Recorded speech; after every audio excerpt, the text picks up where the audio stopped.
Hello friends, welcome back to my channel. నా ఛానల్కి కొత్త వీడియోస్ కోసం సబ్స్క్రైబ్ చేసుకోండి అండ్ పక్కనే ఉన్న బెల్ ఐకాన్ క్లిక్ చేయడం మర్చిపోవద్దు. ఈరోజు మనం ఒక ఫేమస్ డిజర్ట్, హైదరాబాద్లో చాలా ఫేమస్ అండి డిజర్ట్, ఆప్రికాట్ డిలైట్. ఇది చాలా లేయర్స్తో ఉన్న డిజర్టు. కేక్, కస్టర్డు, ఆప్రికాట్ అన్నిటితోని కాంబినేషన్తో చేసే డిజర్ట్. దీనికి కావాల్సిన ఇంగ్రీడియంట్స్ 2 కప్పుల పాలు, కస్టర్డ్ పౌడర్, 2 కప్పుల sugar, pound cake and dried apricots. ఇలాగ నేను డ్రైడ్ ఆప్రికాట్స్ తీసుకుని ఓవర్ నైట్ సోక్ చేసేసుకున్నానండి. ఆల్రెడీ నేను ఇది ఓవర్ నైట్ సోక్ చేసుకోవాలన్నమాట. ఈ డ్రైడ్గా దొరుకుతాయి మీకు స్టోర్స్లో, మీకు బయట ఇండియన్ స్టోర్స్లో అలా దొరుకుతాయి. అండ్ దీంట్లో నేను 1 కప్పు షుగర్ వేసుకుని ఇలాగా పొయ్యి మీద పెట్టుకోవాలి. ఇది ఆప్రికాట్ డ్రై చేసి నేను రాత్రంతా సోక్ చేశాను కదండి. ఇది ఇలాగా షుగర్తో ఇలాగ మిక్స్ చేసేసి ఒక 20 మినిట్స్ దీన్ని ఇలా ఉడకపెట్టాలండి. ఇది బాగా ఆప్రికాట్ ఉడికిన తర్వాత గుజ్జుగుజ్జు అయిపోవాలి, మీకు బాగా మెత్తగా అయిపోవాలన్నమాట, సాఫ్ట్గా. చూసారు కదా ఎలా ఉడుకుతుందో. ఇది మధ్య మధ్యలో తిప్పుతూ ఉండండి అడుగంటకుండా, ఎందుకంటే మీరు షుగర్ వేశారు. షుగర్ నేను ఇక్కడ 1 కప్ వేసుకున్నాను. నేను యాక్చువల్గా ఇక్కడ 500 గ్రామ్స్ ఆప్రికాట్ తీసుకున్నాను. నేను దానికి 1 కప్ వేసుకున్నాను. మీకు ఇంకా స్వీట్ చూసుకోండి, మీకు ఇంకా స్వీట్ తినాలి అంటే ఇంకొక కప్ ఎక్స్ట్రా వేసుకోండి. ఇది ఆల్మోస్ట్ కుక్ అయిపోయిందండి. ఇది చూసారు కదా. ఇది ఫైనల్గా ఇలా తిప్పుతూ ఉంటే మీకు అర్థమవుతుంది, చాలా సాఫ్ట్గా అయిపోతుంది. ఇది ముక్కలు పీసెస్ అయిపోతూ ఉంటుంది మరి తిప్పి. అలా అయిపోయినప్పుడు ఇది కంప్లీట్గా ఉడికిపోయినట్టు. ఇంకా ఇలాగ మీకు లిక్విడ్ ఉంటుంది, ఆ లిక్విడ్ మీకు కావాలి. ఎందుకంటే ఇలా అయిపోయిన తర్వాత ఒక్కసారి దీన్ని పక్కన పెట్టి చల్లారి పెట్టేసేయండి బాగా. ఇప్పుడు మనం పాలు రెడీ చేసుకుందాం, కస్టర్డ్ రెడీ చేసుకోవాలన్నమాట. ఇలా 2 కప్స్ మిల్క్ని పొయ్యి మీద పెట్టేసుకుని బాయిల్ అవ్వనివ్వండి. ఫస్ట్ తిప్పుకుంటూ ఉండండి, పొంగిపోకుండా తిప్పుకుంటూ అడుగంటకుండా ఉంటుందన్నమాట. తిప్పుకుంటూ ఉంటుంటే మిల్క్ ఇలా బాయిల్ అవ్వనివ్వండి. ఈ లోపల మనం కస్టర్డ్ మిక్చర్ ఎలాగా తయారు చేసుకోవాలో చూద్దాం. సేమ్ బాయిల్ అయిన మిల్క్లోంచి నేను ఒక 1/2 కప్పు పాలు తీసుకున్నాను, ఒక చిన్న బౌల్లోకి తీసుకుని దాంట్లో నేను కస్టర్డ్ పౌడర్ వేసుకుంటున్నాను. ఇక్కడ మీరు కస్టర్డ్ పౌడర్ నేను ఇక్కడ ఒక 2 స్పూన్స్ వేసుకుంటున్నానండి, ఎక్కువ వేసుకోవట్లేదు. మీరు చూసుకోండి కన్సిస్టెన్సీ. కస్టర్డ్ అంటే మనకు రెగ్యులర్గా ఫ్రూట్ కస్టర్డ్ చేసుకునేటట్టు మరీ థిక్గా అయిపోకూడదు. ఇది కొంచెం పాలుగానే ఉండాలి కస్టర్డ్. ఎందుకంటే మనం దీన్ని కేక్లోకి తర్వాత లేయర్ చేసినప్పుడు అది కేక్లోకి వెళ్ళాలన్నమాట. సో ఇలా కలిపేసి పక్కన పెట్టేసుకోండి. ఇప్పుడు ఈ పాలు ఉన్నాయి కదా, ఈ పాలు మరుగుతున్నాయి పక్కన మనకి. ఇలా కొంచెం మరిగిన తర్వాత దీంట్లో మనం 1 కప్పు షుగర్ దీంట్లో వేసేసుకోవాలి.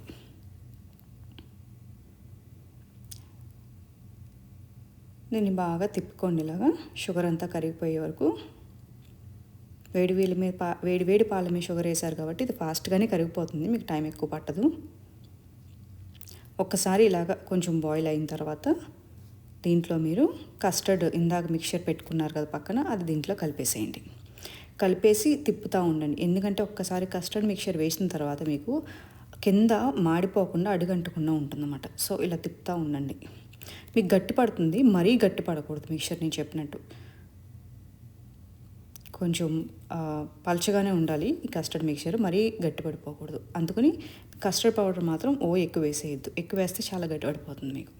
దీన్ని పక్కన పెట్టేసి చల్లారనివ్వండి. ఇప్పుడు మనము ముందుగా ఆప్రికాట్స్ ఉడకపెట్టేసి ఇలాగా పక్కన పెట్టుకున్నాం కదా షుగర్ సిరప్లో, అదే షుగర్ వేసి దీన్ని ఇప్పుడు బ్లెండర్ తీసుకుని ప్యూరీ చేసేసుకోండి. మొత్తం అంతా బ్లెండర్లో వేసేసుకుని ఇలాగా మెత్తగా ప్యూరీ చేసేసుకోవాలి దీన్ని, పేస్ట్ లాగా. ఇది ఆల్రెడీ కుక్ అయిపోయింది కాబట్టి మీకు ఫాస్ట్గానే అయిపోతుందండి బ్లెండర్. జస్ట్ ఒక ఫ్యూ సెకండ్స్లో బ్లెండ్ అయిపోతుంది, ఇది ఎక్కువ టైం పట్టదు. సో ఇలా అంతా వేసేసుకుని ఇలా బ్లెండ్ చేసుకోండి. ఇది కంప్లీట్గా ప్యూరీ అయిపోవాలి ఇలా అన్నమాట. నేను ఆల్రెడీ బ్లెండ్ చేసుకున్నాను. కన్సిస్టెన్సీ ఇది. నేను ఇంకా దీంట్లో ఏం పోయలేదు, ఆల్రెడీ దాంట్లో ఉన్న షుగర్ వాటర్తోనే ప్యూరీ అయిపోయింది ఇది నాకు. ఇప్పుడు మనము ఒక బౌల్లో 1 కప్పు ఫ్రెష్ క్రీమ్ దొరుకుతుంది కదా మీకు, అది తీసుకోండి. తీసుకుని దాంట్లో నేను ఒక 3 టీ స్పూన్స్ పౌడర్ షుగర్ వేసుకున్నానండి. పౌడర్ షుగర్ ఎందుకు వేసుకుంటున్నానంటే విప్ క్రీమ్లో తొందరగా కరిగిపోతుందని చెప్పి. విప్ క్రీమ్ మనకు చల్లగా ఉంటుంది కదా, దాంట్లో ఇది వేస్తే తొందరగా కరిగిపోతుందని చెప్పి పౌడర్ షుగరు.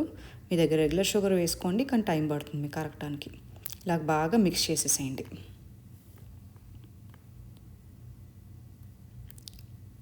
ఒక్కసారి ఇలా మిక్స్ అయిపోయిన తర్వాత దీన్ని పక్కన పెట్టేసుకోండి. ఇప్పుడు మనం ఒక పౌండ్ కేక్ ఇలా తీసుకున్నాను నేను. ఇది నేను బయట మార్కెట్ నుంచే కొనుక్కున్నానండి. మీరు కావాల్సితే ఇంట్లో చేసుకోవచ్చు, బట్ ఇది నేను తెచ్చుకుంది మాత్రం బయట మార్కెట్ నుంచి. దీన్ని ఇలాగా థిన్గా కట్ చేసుకోండి స్లైసెస్ లాగా.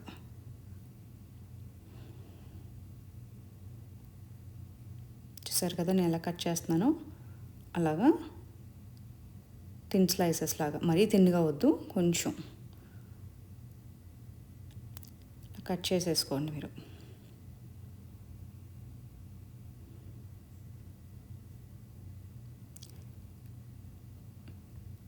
ఇలా కట్ చేసేసుకున్న దాన్ని పక్కన పెట్టుకోండి. ఇప్పుడు మనము ఒక ఫ్లాట్ గిన్నె ఇలా తీసుకోవాలి, ఫ్లాట్గా ఉన్న గిన్నె. దీనికి రౌండ్ గిన్నెలు బంద్ చేయవండి, ఫ్లాట్ గిన్నెలాగా తీసుకున్నాను నేను. ఇది నేను ఇంత డిజర్ట్ ఎందుకు చేస్తున్నానంటే గ్యాదరింగ్కి చేస్తున్నానండి, అందుకని. దీంట్లో ఫస్ట్ లేయర్ ఆప్రికాట్ ప్యూరీ మీరు ఆల్రెడీ చేసేసుకున్నారు కదా, దాన్ని పరిచేసుకోండి ఇలా ఒక లేయరు. దాని తర్వాత మీరు కట్ చేసి పెట్టుకున్న కేక్ ఇలాగా మొత్తం పరిచేసుకోండి, ఇలాగా నీట్గా మొత్తం ఇలాగా కవర్ అయిపోవాలన్నమాట కేక్ అంతా.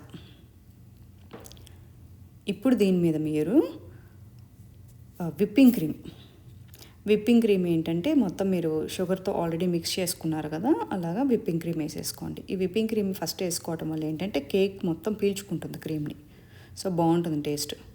ఇప్పుడు దీని మీద మీరు ఈ కస్టర్డ్ మిల్క్ ఉంది కదా, అది వేసుకోండి. గట్టిగా ఎందుకు వద్దన్నానంటే కస్టర్డ్ మిల్క్ కూడా కేక్లోకి కిందకి పీల్చుకోవాలి, అందుకని కస్టర్డ్ మిల్క్ గట్టిగా వద్దన్నాను. ఇలా వేసుకున్న తర్వాత దాని తర్వాత మళ్ళీ లేయర్ మళ్ళీ అసార్ట్ చేసుకోండి. మళ్ళీ ఆప్రికాట్ ప్యూరీ ఇలా పైన వేసేసుకోండి.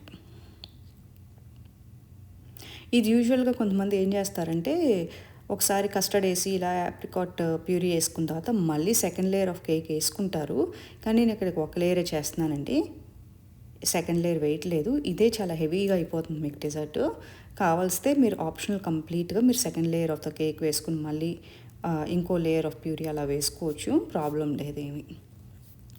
సో ఒక్కసారి నేను ఇలా వేసేసుకున్న తర్వాత కంప్లీట్గా దీనిపైన నేను క్రీమ్ వేసుకుంటున్నానండి.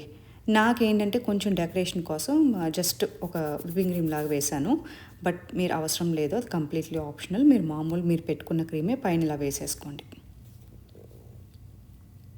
ఆ క్రీమ్ సరిపడగానే కలుపుకున్నాం, 1 కప్పు సరిపోతుంది మీకు పైనలాగా. ఇలా వేసేసుకుని దీనిపైన మీకు కావలసిన నట్స్, డ్రై ఫ్రూట్స్, నేను ఇక్కడ ఆల్మండ్, పిస్టాచియో వేసుకుంటున్నాను. మీకు ఇంకా ఏమి వెరైటీ ఆఫ్ నట్స్ ఉన్నా అవన్నీ దీంట్లో వేసుకోవచ్చు.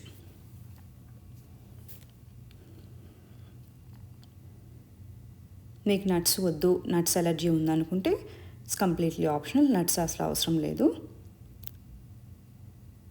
బట్ నట్స్ వేసుకుంటే బాగుంటుంది. అండ్ దీన్ని పైన ఇలా నట్స్ వేసేసుకున్న తర్వాత నేను టూటీ ఫ్రూటీ కూడా యాడ్ చేసుకుంటున్నానండి దీనిపైన. అండ్ టూటీ ఫ్రూటీ కూడా కంప్లీట్గా మీకు ఆప్షనల్, వేసుకోవాలనిపిస్తే వేసుకోండి, లేకపోతే లేదు. దీన్ని ఇలా ఒకసారి వేసేసుకున్న తర్వాత నేను 4 hours దీన్ని రెఫ్రిజిరేట్ చేసి ఇప్పుడు ready to serve. Thank you for watching my video అండి. Please give me the feedback. Thank you.